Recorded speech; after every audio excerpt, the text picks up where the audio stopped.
Hello students, I Kamlesh Kumar. Welcome to all of you at my YouTube channel Social Science Academy.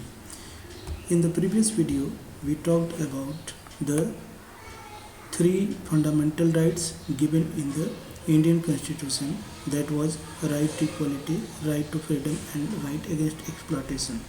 In this video, now we are going to move to the next segment and we are going to start with the right to freedom of religion. This right to freedom of religion gives the Indian society or Indian state as it makes Indian state a secular state, and under this right to freedom of religion, various items have been given. So first one is freedom of conscience and the right to profess, practice and propagate any religion. Means every citizen of India are independent to profess, practice or propagate any religion of his or her own choice. The state or any individual will not force you to follow a particular religion. All of you are independent to follow the religion of your own choice. Second one is freedom to every religious institutions to manage its own affairs in matters of religion.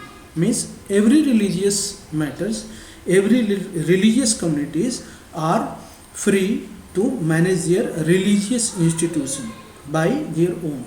No state or no individual or no other religious community will interfere in the management of that religious institutions.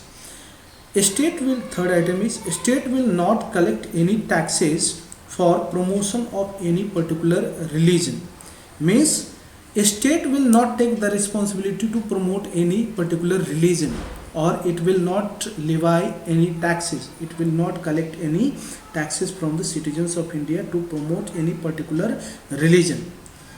So it makes India really a secular country. Fourth item is no religious instruction can be imparted in any educational institution which is wholly or partly maintained out of state funds. Means all the government institutions, educational institution where education are imparted, there no religious instruction will be imparted with the pupils in that or the students in that educational institution. So this is the freedom of religion. Now let us move to the next right, that is cultural and educational right. Under cultural and educational rights, two important things have been mentioned. The first one is it guarantees to preserve, maintain and promote one's culture and language.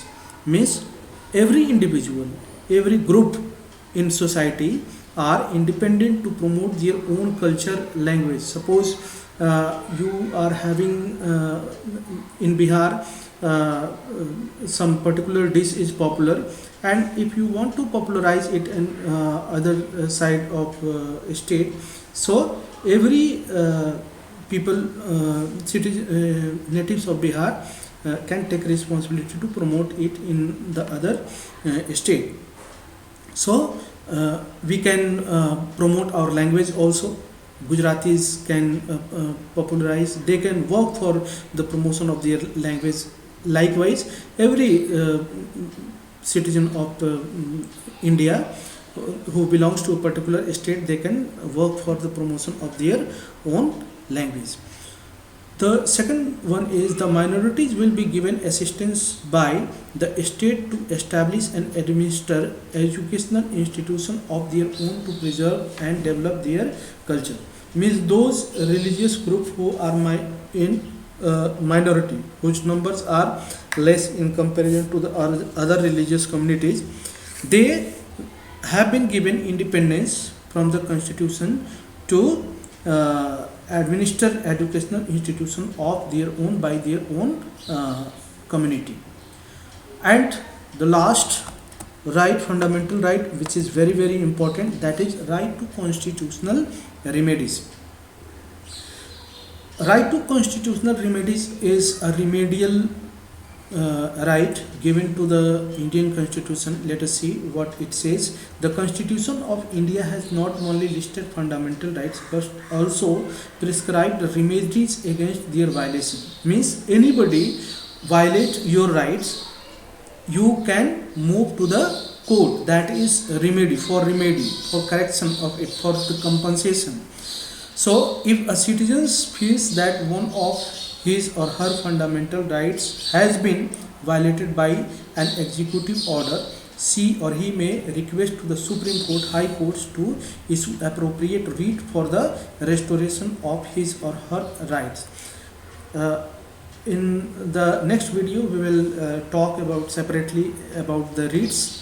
What are writs? So, if anybody, your right are violated by an individual, you can directly move to the High Courts and Supreme Courts to issue writs in the case of violation of your fundamental rights. So there are 5 writs, that is habeas corpus, mandamus, prohibition, quo warranto and certiorari. We will separately deal with these writs. So the fundamental rights protect the citizens against the misuse of power by the government or some institutions or individuals.